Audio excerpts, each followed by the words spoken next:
Okay, we'll call to order the regular meeting of the Board of Commissioners, July 18th at 5:15. Joanne? Commissioner Ernst, Here. Commissioner Evil, Here. Commissioner Rollins is absent this evening, Commissioner Vogelsang, Here. Commissioner Wright. Here. Madam Chair, I have a legal quorum this evening to conduct public business with the presence of Commissioner Ernst online and even with the absence of Commissioner Rollins. You may proceed. Thank you, ma'am. Any changes to the agenda? No. And we'll do public requests. Do you have anybody here?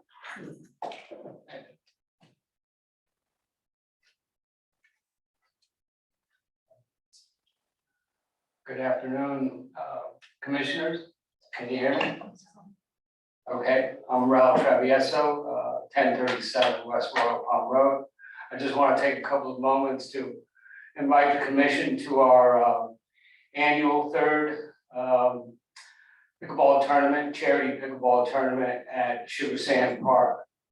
The tournament is being sponsored by the Boca Raton Firefighters and Paramedics Benevolent. And the proceeds and all the donations will benefit the Forgotten Soldiers Outreach Program of Lake Worth. And their main purpose is to give care packages to deployed servicemen and women locally, servicemen and women that live here locally. And they provide them care packages to kind of help their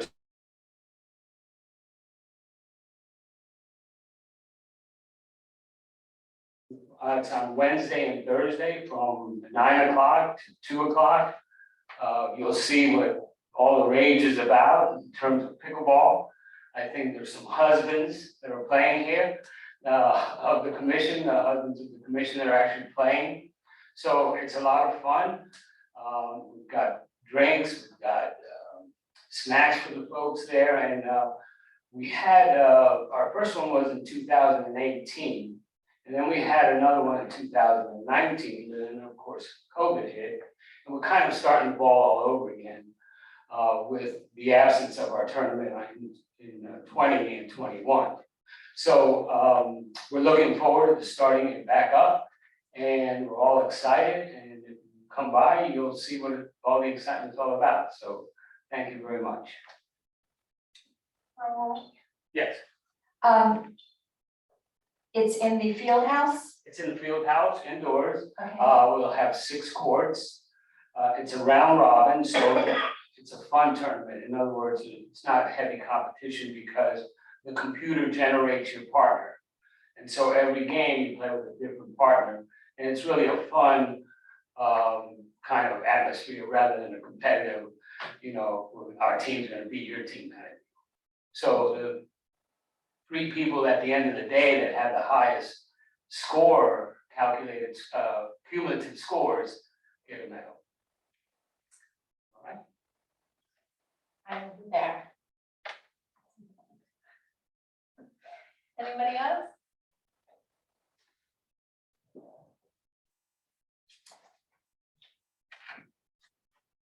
Good evening, Commissioners. My name is John Holloway. I am the President and CEO of the Gumbo Limbo Coastal Stewards, formerly the Friends of Gumbo Limbo. It's my privilege to take the time this evening to brag on the collaborative efforts of our Sea Turtle Rehab team, and that's the combined efforts of the city team members and then our veterinary medical team that we have working together in Sea Turtle Rehab. Some interesting numbers for you now that we've made it to the middle of the year. 74 turtles have been treated so far at the center since January. We released 36 of those. And in June, we picked up 6 and we released 11 in June. We have been rather busy. We can account for at least 32 of the turtles that we've seen, and that's 65% thereabouts is a result, it's a direct impact from human involvement. So the majority and the most that we have seen this year have been vessel strikes. So those are vessel strikes right off of the coast in the shallows, and it's also in the intercoastal itself. Some other information that I'm bragging on the team. We've had turtles coming in, the majority 25 from Palm Beach, 10 from St. Lucie, 4 from Martin County, 11 from Broward, 6 from Volusia. So you can see that our efforts and the collaborative efforts allows the nonprofit side of the team to travel beyond the city limits of Boca Raton to lend aid to these animals that are in need of assistance. And it's part of the network that we have with all of the other professionals in the state that respond to strandings in crisis when the animals are in crisis. Also want to let everybody know that on Wednesday at 4:30, we're releasing Wanananasaurus. That is a full adult. It's been eating a lot of food. We're excited to get that sucker out into the ocean. I invite you all to join us. I am aware that Mayor Weinroth and all of the city council should be in attendance. I want to make sure that you all know that I'm personally inviting you to meet us out there. Mostly everybody will be coming together at 4 o'clock, and then they'll actually pull the turtle down, and by 4:30 we should have it in the sand, helping it on its way. And there will be some research tracking on that satellite tracking that turtle will be, because it's an adult, we want to learn more about the adults. We'll be tracking that turtle after that release. So just wanted to give you some good news about what's going on in the collaborative efforts, and we are still working to reach an agreement with the city as far as how we will engage in the future. Obviously, as I continue to reiterate, our focus and the intention of our trustees is to really focus on the sea turtles and our efforts for marine and coastal and environmental issues. So thank you very much for your support. John, remember that movie that was put out a number of years ago, maybe 4 or 5 years ago? What was the impact? Do you hear anything about the impact of that movie on the rehab? And so the title of the movie was Troubled Waters, and it was put out in association with WLRN. And we have not heard anything recently. It was getting a lot of attention when I first got here.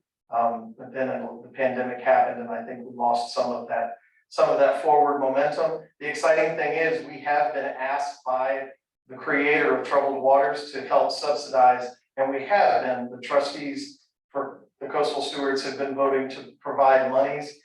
There's another documentary that's being created about the plastic apocalypse, I think is its working title, and they're actually going to be using and highlighting, Ted Danson is involved in the project, and they're highlighting the Gumbo Limbo Nature Center and the rehab efforts, just how the microplastics and the small plastics are impacting the animals in the environment.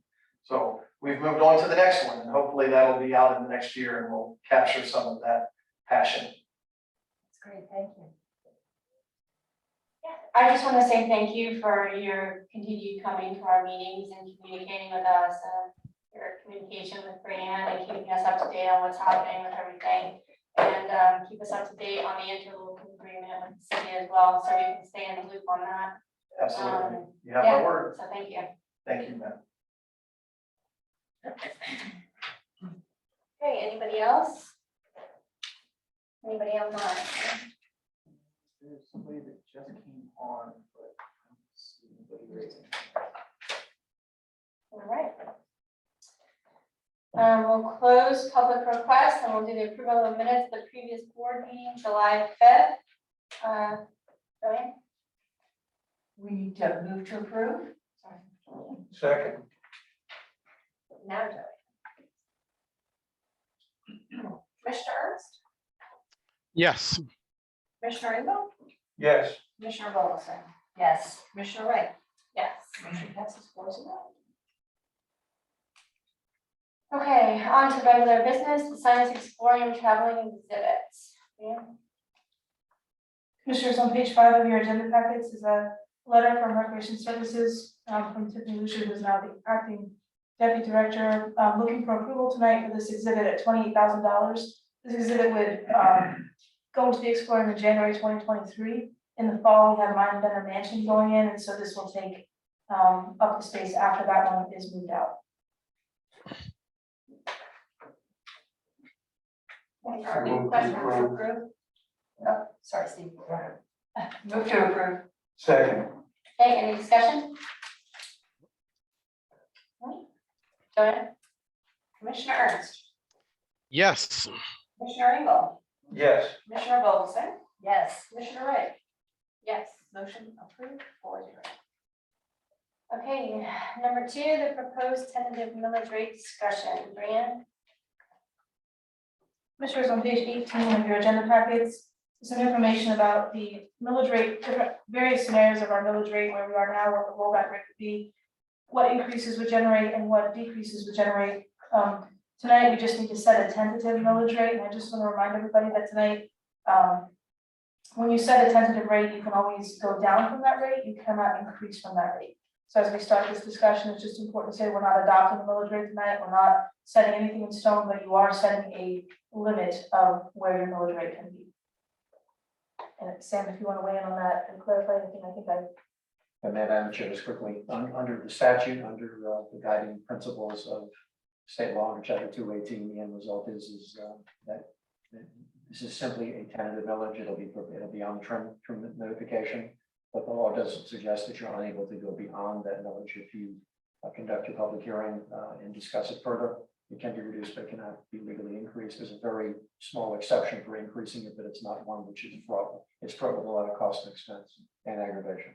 So in setting it, again, it's simply a for the law and legal premises. It's simply a legal setting, tentatively based on the law. Period. End of story. Thank you, Madam Chair. Okay, go ahead. Brianne, would you explain to the public the impact of keeping the millage rate at the same rate, please? as far as our budget goes, if we keep the millage rate at the same rate that we're at, just preliminary, we're still crafting the budget.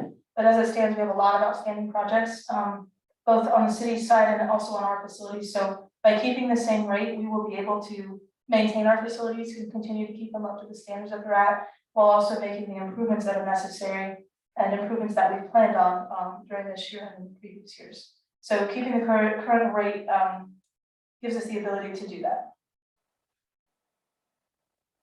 Is that?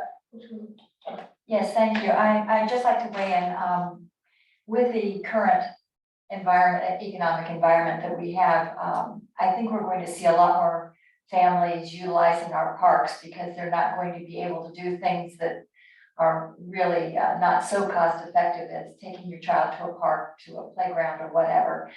And I think we need to maintain those parks at this level. At the bare minimum, we need to do everything we can to keep them at the same wonderful level that everybody is expecting. I'd like to see that we keep our millage rate the same and not increase it. I agree with Susie. I can't see where it would be a good idea to increase our millage rate. And it's important that we do keep our parks and our facilities in such condition that they can be continually used. And given the carryover from current fiscal year, I think we should be in good shape just with the extra revenue generated. So the current millage rate to me is more than acceptable. Craig?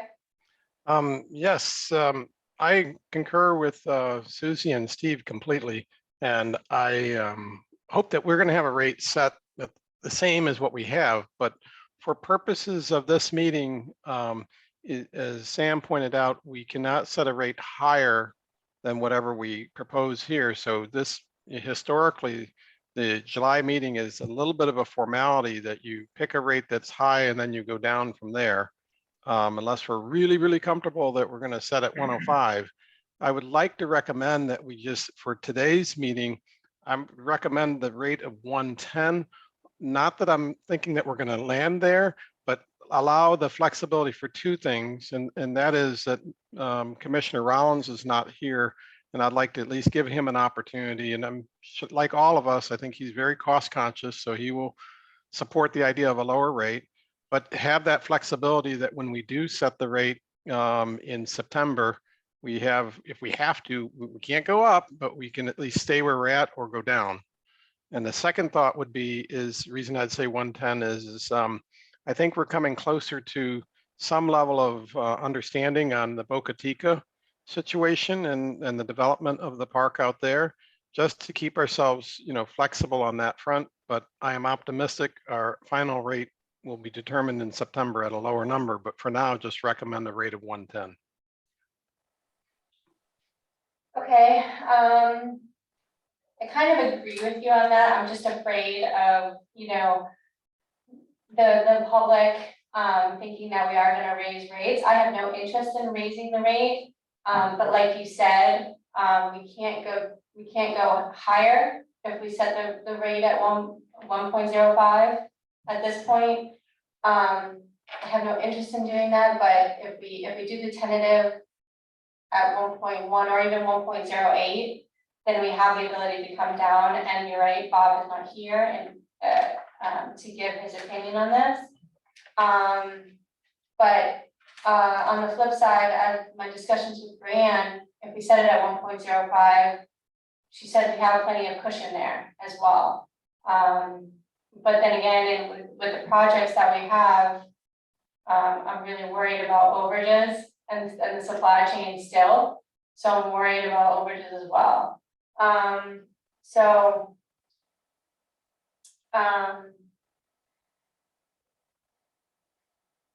I mean, if somebody wants to make a motion, we can go off of that. I'm happy to make a motion if you like. But keep in mind, we have 2 meetings in September to actually determine the rate. And those are the real determining times. This is the rate that will go out in the trim notice in August. So you are correct. If you're going to see the impact of anyone, asking about it, it'll show there. But the ultimate rate, historically has always been lower than what's ultimately proposed in this meeting. Madam Chair? Craig mentioned the 1.10, you've mentioned the 1.08, and then Steve and I are at 1.05. Should we Commissioner, should we come to a compromise at this point at the 1.08, where that's right in the middle? And since Bob isn't here to weigh in. Are you making a motion, or did you want to discuss? I just wanted to discuss it. I think we should discuss more than making motions and setting things in stone before we vote on it. Right. Any feedback on that, Craig? Either rate is, I think we all want to land at 105 or lower, but I think at this meeting, we need to be at some number higher to allow the flexibility. That's all. So 108, 102, 110 doesn't make a big difference. I hope that we're not there. I just want to leave a little flexibility for any unknowns that we discover between now and September. Right, and agreed. I don't think we will be there. I think we're probably going to end up keeping the current rate after looking at the budget. So if somebody wants to make a motion, we can go off that. Okay, I'll make the motion that we set the tentative millage rate at 1.08, and with the flexibility that we can still go down to 1.05.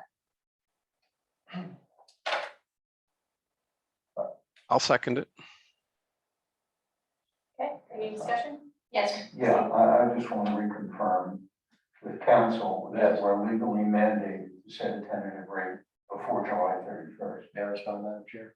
I misspoke. The statute I cited was 218. It's not 218, it's 200.065. I was thinking about the accounting process to hire CPAs. You'll forgive me for that, but under the statute, as I described it and as was offered by Brianne, your executive director, you are legally obligated to set a tentative millage in advance of delivery by the property appraiser of the millage for the trim compliance. Trim compliance means sending out the proposed tax bill to individuals who otherwise pay taxes. It is important and legally imperative that you adopt something this evening to get you to that next step. To not do so creates other legal challenges, which I need not go into now, the end result of which is you're just debating the issue between the 110, the 105, and the 108. But the end result is if you by motion adopt a tentative millage, the key word is tentative. It's tentative / preliminary millage. It's not a final decision. You'll have 2 full public hearings in September to adopt your budget prior to October the 1st. Okay, I'd just like to go on the record Um, I understand the need for, setting it higher than we want. I will vote for the higher tentative millage rate, but, when push comes to shove, in September, barring, unforeseen catastrophe, I will vote for keeping the millage rate at 1.05. I feel like homeowners these days have enough on their plates with escalating insurance costs and maintenance costs going through the roof. You know, we don't need to add to their burden. So while I will vote for the 1.08, and come September, when we set the actual millage rate, I will vote for 1.05, barring, I don't know, a tsunami. Okay, anybody else? Joanne? Commissioner Ernst, Yes. Commissioner Engel, Yes. Commissioner Vogelsang, Yes. Commissioner Ray. Yes. Motion passes 4-0.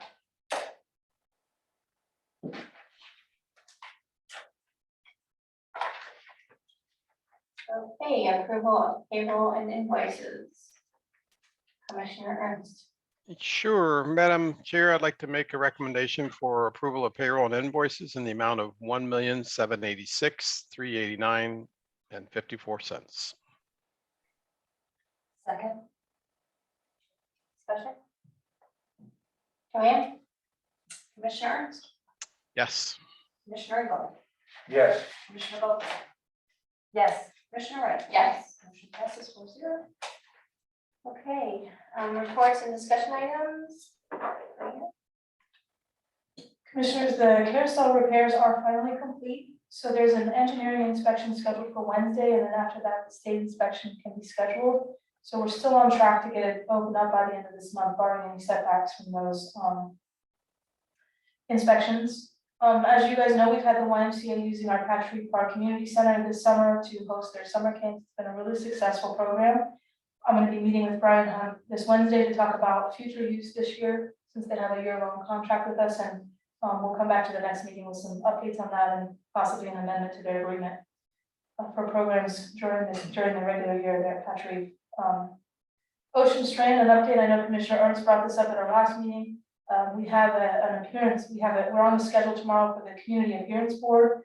So hopefully that all goes through fine and they're happy with everything, and we can get the permit released after that. That's tomorrow night. And then the Procure Park contest, we talked about that several meetings ago. It's through NRPA to hopefully compete in a contest to possibly secure $75,000 for Ocean Strand.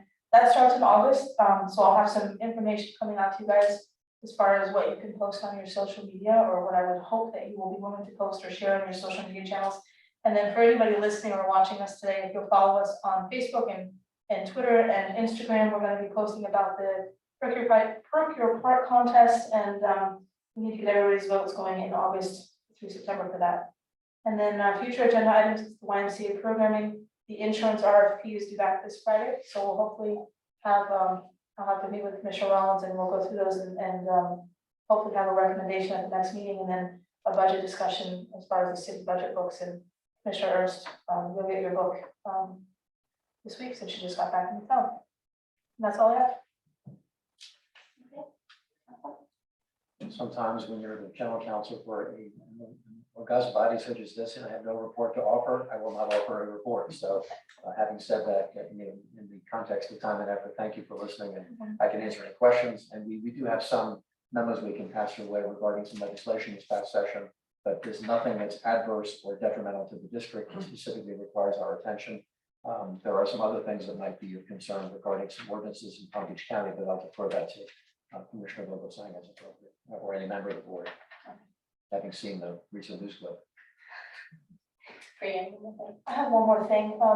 As you all know, there were some changes during in rec services with the city. Greg Stevens is going to be in attendance at our next meeting in person, and he'll be here to present and answer any questions you have.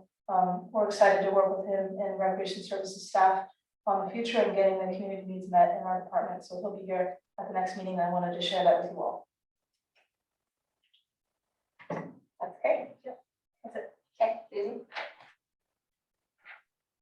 Our meeting was short, but I'm not, so. Brianne, we have had some inquiries from the public about the status of where we're going with Ocean Breeze and Miller Lake. So would you update us with that, please? Miller Lake is putting together all the information from the last public workshop, so they'll probably be at the second meeting in August or in one of our meetings in September to present that information and a revised master plan. They completed all the meetings with each of you individually to talk about the last public input meeting that we had, the last public workshop, so they're putting all that data together and making some changes and putting together a plan just to make sure the public is aware too, that this is not it's at the end of this process, we don't end up with construction drawings. We basically have a plan to use for the next 15 to 20 years as we develop that property. So they're putting that together, so hopefully we'll see them at the end of next month in somewhere in our budget discussions. Thank you. Did anyone follow up with the city about their quote unquote unwillingness to have golf at Ocean Breeze? Well, so we're not gonna get a yes or no on that based on no plans, right? So it's a difficult thing to say, well, should we put it in if we're not gonna get approval? Should we put it in if we're gonna get approval? It's kind of like the chicken before the egg. It's difficult what to do. So our next step, Brianna and I had discussed it. We are going to try to get on the agenda for the Parks and Recreation Board. That would be our very first step in order to get direct feedback from people who give feedback to council, basically, and know the Parks and Rec really well. So we're gonna go to them and we're gonna present what Miller Lake has presented, get feedback from them and discuss with them their kind of their feel for kind of what we need over there. So that's kind of like our first step. But in the talks that I've had, they're not going to say, yes, you can have golf or no, you can have golf, because we don't have a plan on what we're doing in terms of golf. I mean, if they say, yes, you can have golf, well, are we going to put a 27 hole there? Or are we going to put a 9-hole course there? Are we going to put a short course there? Are we going to put a driving range? Like, it doesn't give them any information on what we're going to do there. So basically, they want to see what we want to put there, and then they'll base their approval on that, I believe. Which is where the master plan comes into play. Once we have that developed and narrowed down to what we're going to put in each space over a 15-20-year period, then we can get it approved and phased from there. But our first step is to talk to the Parks and Rec Board, I think. Well, that was my third item on my report, so good, I'm glad that's in the works. Okay, and John, thank you very much for coming and for our little bit of swag here. We appreciate that very much. I'd also like to congratulate Greg and Tiffany and Kevin. I think that we're going to be able to work and help the community an awful lot with their understanding of the relationship of the city and the district. They have a history, and I'm really excited to work with them. My last item was I got an inquiry, as you all know, but I'm very involved with special needs soccer. And one of the moms texted me yesterday. She was very concerned about this new ordinance with the county. And she'd already communicated with Mayor Weinrock and gotten a response, and that, you know, she shouldn't be worried about having her son who's on the spectrum at the county parks, you know, with her supervision. But then I guess some of her friends started weighing in on all this and said, well, you know, what if somebody takes it under their, you know, own purview that they're going to tell somebody that they have to leave a playground in the county. And, you know, is this going to be a vigilante type of situation, putting the mom or the dad at risk, confronting somebody who doesn't have a child at the playground? So I got on the phone with Mayor Weinrock's executive assistant, and we talked about it at length, and she said that, you know, this was just because this was kind of, it stemmed from some of the homeless at John Prince Park, you know, being asleep on the benches when people got there in the morning. And that she didn't feel that, and the county commission doesn't feel that it's going to be a problem.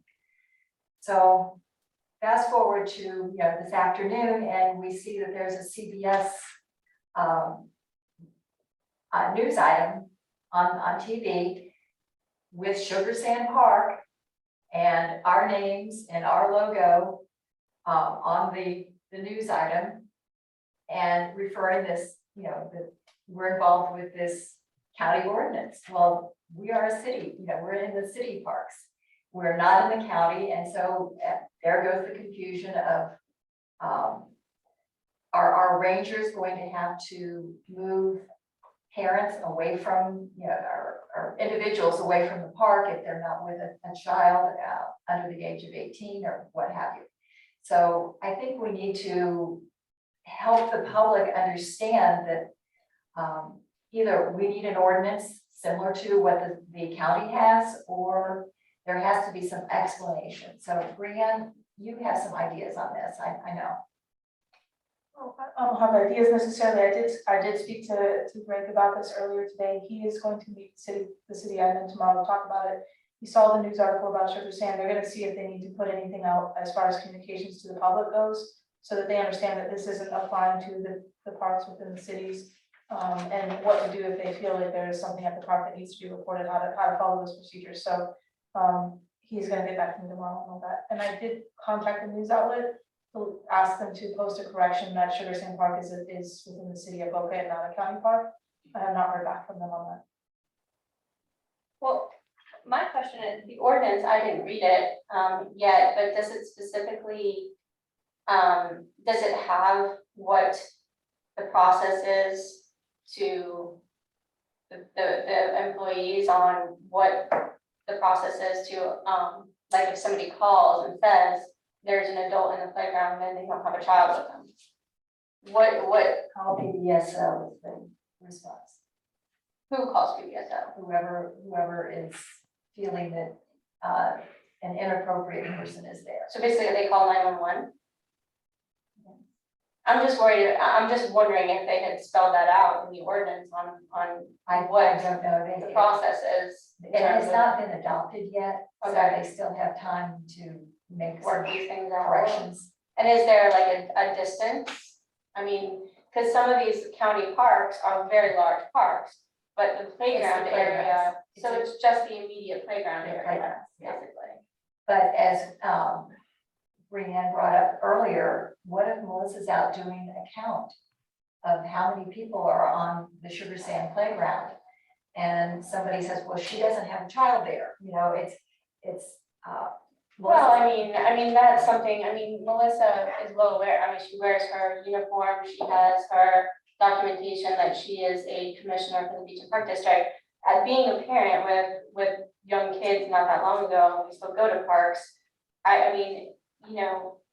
You keep you kind of are aware of the people who are around you, and people you possibly think are a threat, you would obviously, go approach a ranger or something like that. But, parents kind of stay with each other, they have conversations. If they see something that's a threat, they will go ahead and call. I don't see like vigilante moms out there like going and unless they see like an immediate threat to their child, you know what I mean? But I do think that the news definitely needs to clarify that, the city of Boca Raton and the district is a separate entities, and our parks are not included in that ordinance. I think they need to explain that better, I think, when they do their news stories. I'm done. And Steve? Yeah, a couple of things. With regard to the city's approval of golf facilities at Ocean Breeze, we've been going back and forth on this for, I don't know, since Homer was a pup. Maybe what we can do is say, all right, here's the maximum that we're going to have. An executive course, driving range, a training academy, and a pitch and putt. right? Are you okay with all of these? Are you, what are you not okay? But give them something to say yes or no to, because the feeling I've been getting over all these years is they don't want to make a decision. And they don't want to take a position where they can be judged right or wrong. So let's just get some, so we can get some feedback. So that we know going forward, well, they don't want a driving range. They won't approve a driving range. Or they won't approve a pitch and putt. But let's give them something to say, well, all right, here's the menu. You pick what you think you would approve. And, you know, and talk to the members of council and to the mayor. And say, well, here it is. This is the most that we'll do. And we pretty much know what the most that we'll do is. We're not going to build a 27-hole course. We're not going to build an 18-hole course. But there are certain facilities that, in the best of all possible worlds, that we would put in there. And maybe go with that. And also along those lines, I think, and I don't know how we're going to do it over the summer, but I think a joint meeting with the city would be in order to get some of this stuff out in the open and discussed. And, you know, they like it, great. They don't like it, great. But let us know what's good and what's not good, and we can go from there. And I think that's all I got for tonight, other than say, John, thank you very much. It's always good to see you. Thanks. See. Craig? Sure, a couple things. One, regarding the county ordinance and the city, I defer to the city to, you know, go through those kind of things. And I think we've got a good stewards of the city who knows our parks. You're talking about pocket parks to big parks, you know, to a variety of things. And I understand the concern and the ordinance that was brought up. And what's come up time and time again is stopping kids from playing with their parents at a park, which is ridiculous. So we need to make our parks as accessible as possible, but that we work through our friends at the city, and sometimes it's just interpretation and circumstances. So I'm optimistic that will be resolved, but I'm not too concerned about it either until you have a big incident where they actually enforce something. So I believe in what you said, Aaron, that parents know what their kids are doing and they'll call at the right time. So that's one aspect of it. Regarding the, Boca Chica, firm believer in letting the master planning people go forward with their plan and continue with their plan. I'm not sure that you will be able to get a go ahead or a pre-approval from anyone. So it doesn't seem like there's I wouldn't worry about that too much. I'd let it go forward. What I do ask is that what's important to me is the cost of the overall operating costs going forward. And I do believe where the hotel site was before, it should be some revenue source for the future. And that will require some collaboration between the Beach and Park District and the city. And I think it's a good idea to have conversations at the right levels with Brianne and Aaron at the city, with the city, to do something jointly. I'm still a firm believer that we will get more done if we have a partner in it than just doing it ourselves. So it's just going to take a little bit of time, but once we get a plan put out there, it will be just a starting point to move forward. If you want to move it quickly, we all have to kind of do our part and accept working with the city, and the city, see what they really need and what they want in it. And let's take advantage of it. Finally, I would say, after coming back from travels, there are some phenomenal parks out there in the world, and so they are some of the main attraction points. And what a great opportunity, just to remind ourselves, we have a phenomenal opportunity with creating one of the best parks in a lot of different ways at Boca Chica. So I think we need to do that, and we'll deliver it, but we need to deliver it with the city partner working forward on it. Component of golf, I have no idea yet. So I hope there's it meets the majority's needs. That's all I got. Okay, agree with you on the pre-approval. I don't think city councils are gonna give a yay or nay on anything. And two of the city council members, will be leaving as well. So they might say, oh yeah, we'll be golfing, and two people who come in will say, no, I don't think we need that. When it comes time to actually move forward with something. So, I don't think they have any desire to give pre-approval on anything until when they see a plan and agree that Miller Lite just needs to do their work. But I do think that having a joint meeting to kind of meet up with them to discuss what we've been doing as a whole group, so that we can kind of hash things out. Say, these are the plans that they've come up with, once we get the adjusted plans and get some feedback from them from a joint meeting would be great. So that we get some face-to-face time with them. So maybe sometime like in September. When school starts, maybe hopefully that'll give them enough time to get something on the books. And I think that's it. The next meeting, you said that you. I have these items on there, I know that maybe not everybody's gonna be in attendance, but it was the YMCA programming, budget discussion, and then the insurance RFP, for the next meeting. Okay, so like I said, the last meeting, I won't be here on that Monday. So, Can I have your proxy vote, Aaron, for anything? okay, so is it okay if everybody, I'm not gonna be here, we can just keep it on Monday, and Bob will be back? you will be back. in- Okay. But you have to bring in a note from your mother. It's finding water. You and I could meet beforehand. to go through. Okay.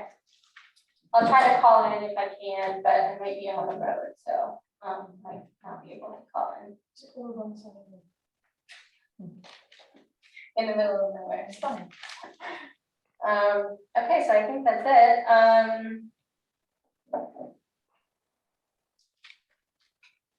Move to adjourn. Second, Yes, and then my apologies, my video stopped. I think the cat walked across my cables, so I'm gonna just stop. Commissioner Eagle, Yes. Commissioner Volson? yes. Commissioner Wood? Yeah.